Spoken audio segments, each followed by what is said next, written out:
South Africans, we are 2 weeks post our elections that happened in May 2024.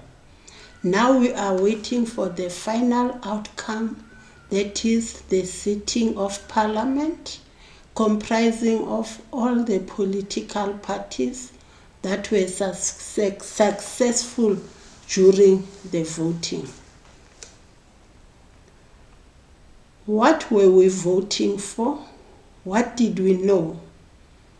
We knew that we are voting for democracy, but now there are these new terms, coalitions, government of national unity. They are part of the outcome of these elections. Welcome to this discussion, Grassroots Politics. My name is pgy.mashamba. I'm not an expert in politics, but I feel overwhelmed at times, and I'm sure there are some of the citizens like me, ordinary citizens, who are worried to say, where are we going as a country when it comes to these outcomes? 2029. Secondly, the terms coalition, government of national unity, democracy, what matters the most? We are going to have some of the citizens who were eligible to vote did not participate purposely. Some, they participated. Why? It's because as citizens, politicians have to understand we've got our own basic understanding of what is politics. We've got our own yardsticks for measuring the success of these political parties. How do we acquire this information? For us, it's through word of mouth. It's through discussion over the fence, one with his or her neighbor. When we meet in different gatherings, whatever political issue that is trending, you find that we talk about it as citizens. And then we make our own different conclusions about that issue. Service delivery matters also influence our understanding of politics. On the day of elections, that background knowledge, our experiences, we take it along. When you have to make that cross, you remember what has been happening for the past 5 years before the day of elections. There are WhatsApp messages as well, the social media. Whenever something is trending, you find that there'll be different messages popping up in our systems. We never know the source of these messages. But like I said, word of mouth, we'll be discussing the different messages that we're receiving through WhatsApp, deciphering what it means and adding our own conclusions. Like, for example, 2029, when we are going to vote the next elections, the politicians are going to do what we are used to. They are going to start campaigning, telling us about promises to say, if you vote for our party, let's say it's the ANC, it's the EFF, the DA. We've got new parties now, MK. We've got other parties, BOSA, Inkatha Freedom Party. Each party will be promising us to say, the coming 5 years, this is what we're going to do for you. But how effective are those messages, those promises for the next 5 years in influencing how one is going to cast his or her vote? Like I said, we've got our different sources of information at grassroots level.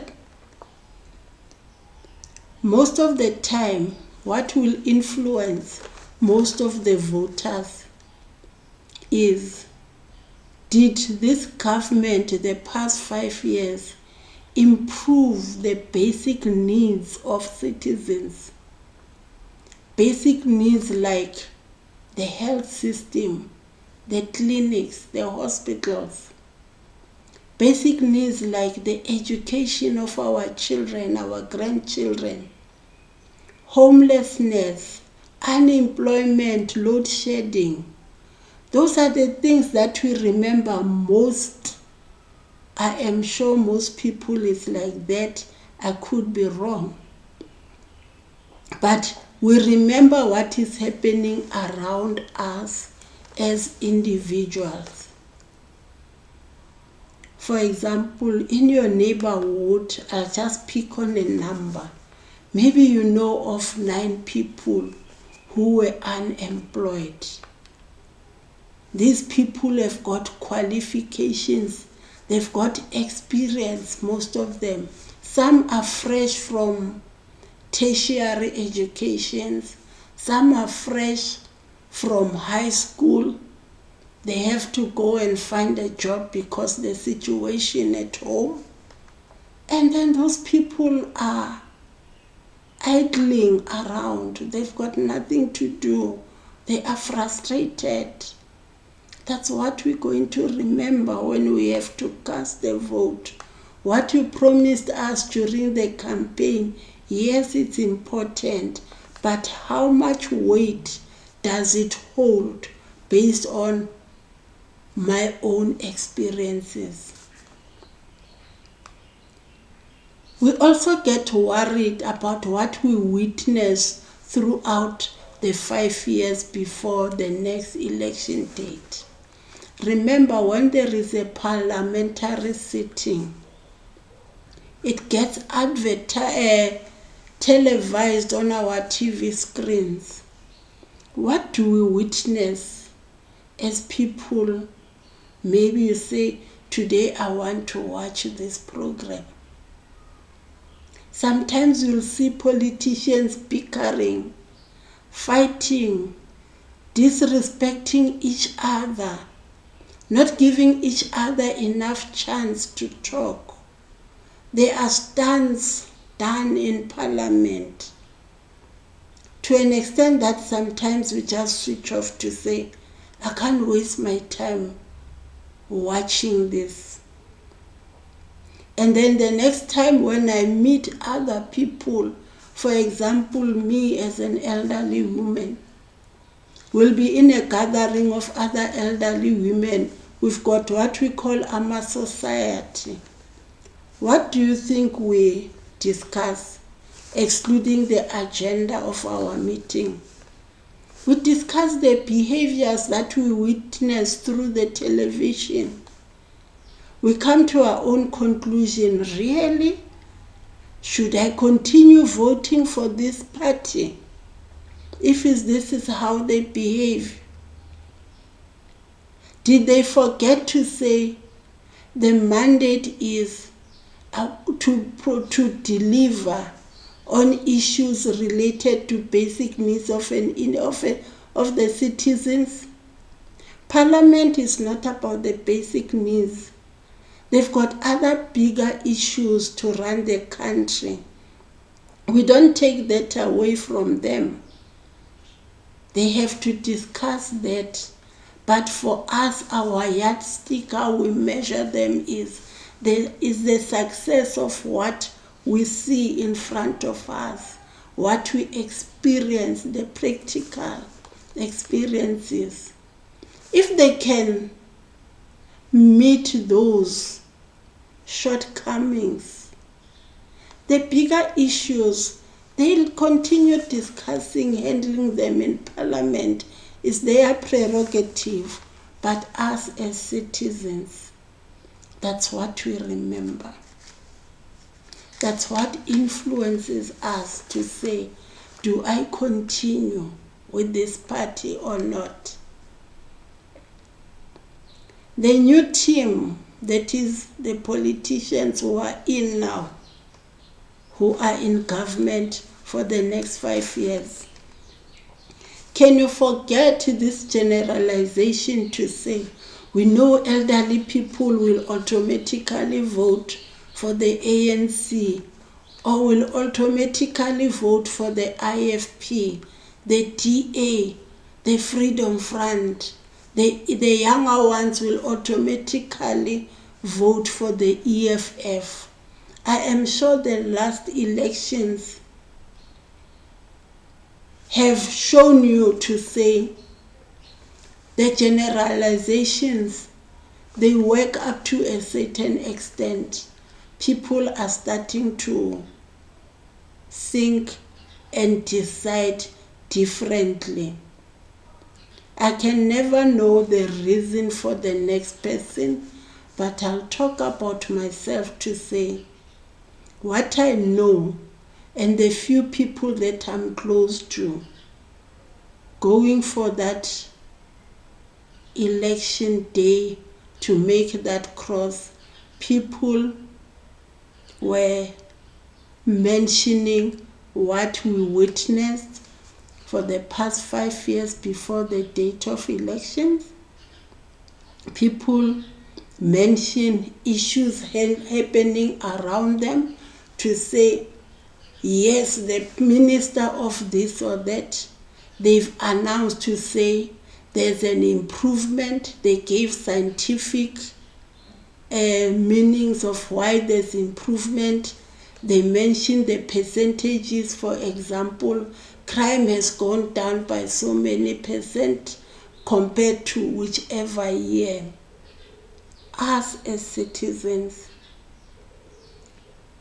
those percentages, they can work for you as the minister, but for us, what works is what we are experiencing at ground level. So why did I choose this topic?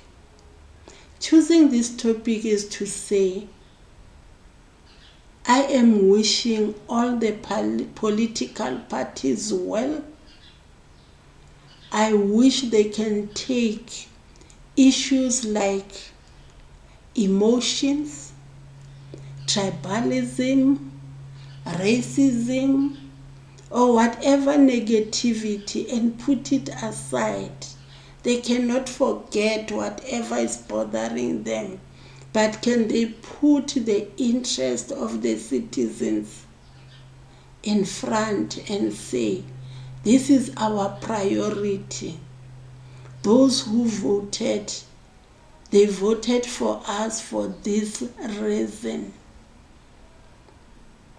Can we work as a team? I'll make an example about a school principal. There are certain schools that you find parents in that area, they wish their children can get a space in that school because why? The matric results of that high schools are so good.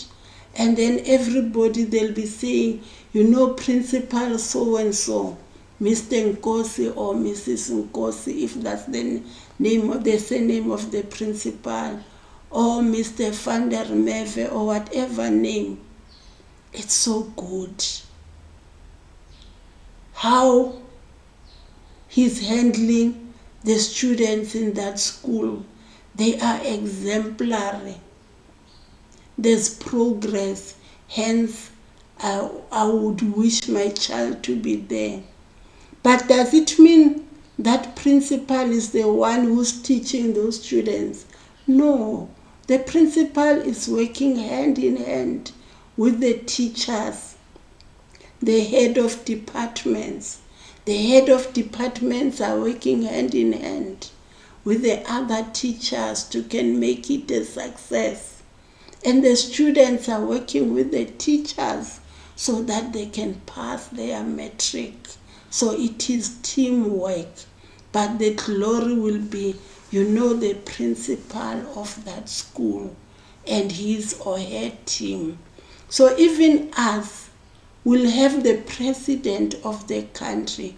Whoever will be the president, that president cannot make it on his or her own.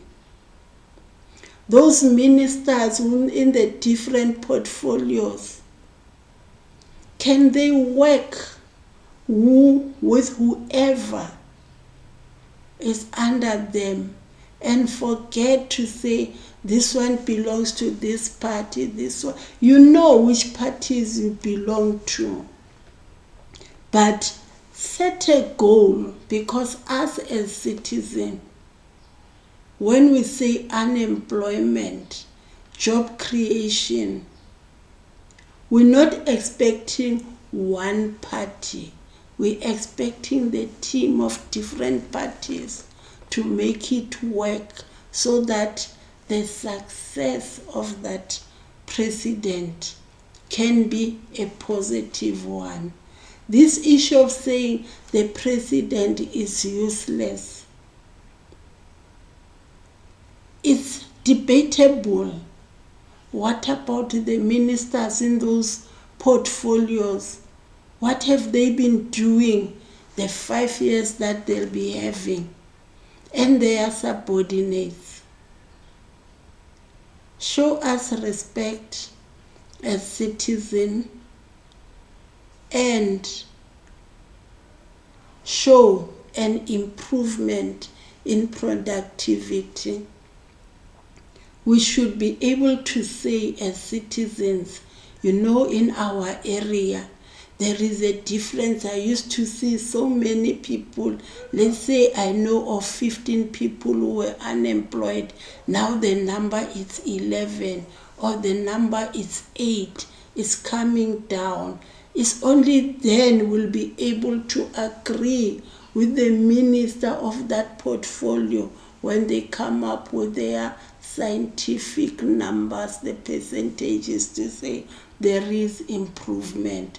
Because as improvement is based on what we experience, what we see. Thank you for listening up to the end of this video.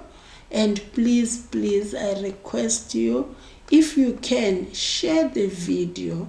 If you know people who are politicians, our councillors, whoever, share the video with them as well.